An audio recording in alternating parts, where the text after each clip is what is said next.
சரி அவரு பிபிசி வரைக்கும் போயிட்டாரு பாய். பிபிசி வரைக்கும் போயிட்டாரு அவரு. அடுத்தது கார்ல வந்து இறங்குவாரு.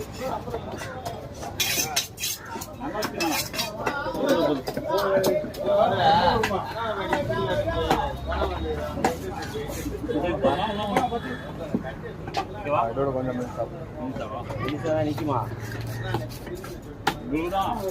நிக்கிற அளவுக்கு போட்டுதான் ஓகேவா மட்டும் வச்சு கொடுப்பீங்களா? பெருசா ஆக்குவான் இல்ல சின்னதா ஆக்கலாம். யாருமா வச்சுக்கிறான்